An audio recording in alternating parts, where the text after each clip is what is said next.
Kak Salsa sebenarnya sebagai seorang sosok yang di waktu-waktu ini sedang disorot sekali ya Kak Salsa ya. Kak Salsa sendiri ini sebenarnya sempat nggak sih mengalami yang namanya intimidasi mungkin?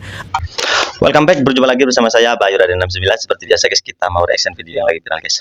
Ini ada video menarik dari kakak Salsa. Tapi sebelum ke videonya, alangkah baiknya kalian subscribe, like dan komen biar berkembang akun ini teman-teman. Dan yang sudah subscribe, terima kasih banyak ya. Semoga kita tetap dalam lindungan Allah. Semoga kita dilancarkan rezekinya, saya selalu dimudahkan segala urusannya. Biar nggak lama-lama, kita mari lanjut ke videonya. Ini ada video menarik dari kakak Salsa guys. Serangan yang Salsa terima setelah berani bersuara dan mengkritisi pemerintah.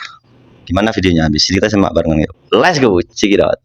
Kak Salsa sebenarnya sebagai seorang sosok yang di waktu-waktu ini sedang disorot sekali ya Kak Salsa ya. Kak Salsa sendiri ini sebenarnya sempat nggak sih mengalami yang namanya intimidasi mungkin, atau doxing bahkan, atau bahkan mungkin serangan digital Kak sejak menyuarakan 17+8 ini. Dan bagaimana nih Kak Salsa dan tim ini dan rekan-rekan lainnya tuh bisa antisipasi hal tersebut? Silakan Kak Salsa. Ya, sebenarnya topik ini kan meledak jadi besar itu karena saat aku menantang debat secara profesional, yang aku dapati itu kan adalah aksi-aksi yang melawan hukum gitu ya Kak. Dari mulai ada orang yang mau dikirim ke rumah gitu kan, terus setelah itu juga dia mengakui sendiri gitu kan, itu kan dipublish di story-nya dia, saya cuma mau main. Terus kan muncul pasti pertanyaan satu, dapat dari mana kamu alamatnya? Ya kan, karena kita tidak saling kenal. Kedua, mau main siapa yang mengundang kamu? Kamu tidak boleh masuk ke pekarangan rumah orang tanpa adanya undangan dari orang tersebut, itu perbuatan melanggar hukum. Ada ayatnya gitu kan. Nah, itu dari awalnya tuh dari situ Kak sebenarnya gitu kan. Nah, dia agak gimana ya, agak salah menantang orang gitu, karena nggak semua orang itu takut saat diintimidasi, nggak semua orang itu diam saat dibungkam.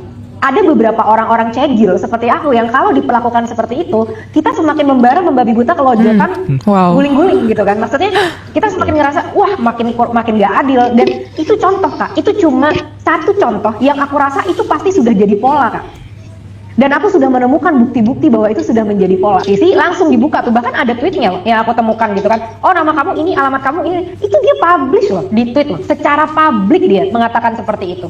Gitu. Dan setelah aku banyak bersuara gitu, apalagi yang sudah keluar tuntutan ini, terus aku semakin menekan yang lain-lain gitu kan. Setelah itu terjadi kan, yang awalnya lucu itu adalah tiba-tiba KTP aku di-up kan semuanya gitu, di-thread dengan nama ibu. Ternyata KTP-nya Kak Salsa tuh di-up guys, nih.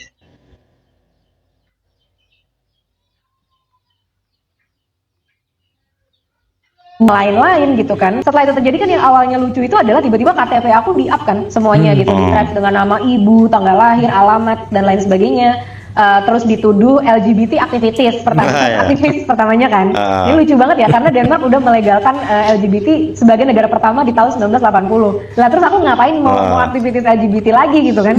Kok kayak ketinggalan zaman 100 tahun gitu kalau aku mau jadi aktivis gitu. Terus narasi kedua adalah provokator gitu, dan provokator itu aku baru posting menantang debat itu setelah demo besar-besaran yang terjadi pada tanggal 25 Agustus. Dan semua respon-respon aku itu organik merespon aksi dan reaksi yang terjadi gitu kan. Dan aku tidak pernah berkata mari kita bakar, aku tidak pernah ada keluar kata-kata seperti itu. Justru kan aku mengeluarkan tuntutan untuk menenangkan amarah kan Kak. Karena sekarang gini loh Kak, yang sedang terjadi itu adalah kita seperti diadu domba antara warga sipil dan aparat kepolisian gitu kan. Jadi ada amarah dari warga sipil bertemu dengan pihak kepolisian yang juga mereka memang sedang bertugas gitu.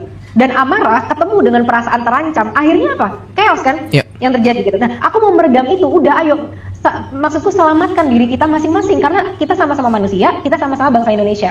Nah, terus setelah itu semua terjadi, semakin aku vokal, semakin banyak tuh Kak narasi-narasi yang dikeluarkan di sosial media ya. Muncul lagi katanya aku adalah antek-antek asing gitu. Memang aku adalah antek-antek asing, itu aku akui secara terang benderang. Kenapa? Suamiku orang impor, keluargaku orang impor, aku tinggal di negara asing, ya memang antek-antek asing. Terus kenapa? Kalau memang aku adalah antek-antek asing, yang perlu dipertanyakan adalah apakah apa yang aku katakan itu bermanfaat atau enggak terhadap masyarakat Indonesia? Kan itu kan pertanyaannya, terlepas dari aku siapa dan lain sebagainya. Kan aku sudah akui aku memang cegil gitu. Dan muncul lagi tuh narasi-narasi yang lain. Yang paling jauh itu adalah aku adalah mantan dari Ahmad Syahroni kan. Sejauh ini yang paling jauh gitu. Tapi banyak lah Kak, maksudnya mulai yang dibahas tuh personal. Tapi kan tolong fokus terhadap substansi dan perjuangan kita gitu. Karena personal aku itu nggak ada hubungannya, mau dibahas kayak apapun itu tidak mensejahterakan hidup kalian gitu. Tapi yang bikin gokil sih ini. Katanya Kak Salsa itu mantannya Mas Aroni. apa dan lain sebagainya, kan aku sudah aku memang cegil Bener. gitu. Dan muncul lagi tuh narasi-narasi yang lain. Yang paling jauh itu adalah aku adalah mantan dari Ahmad Syahroni kan.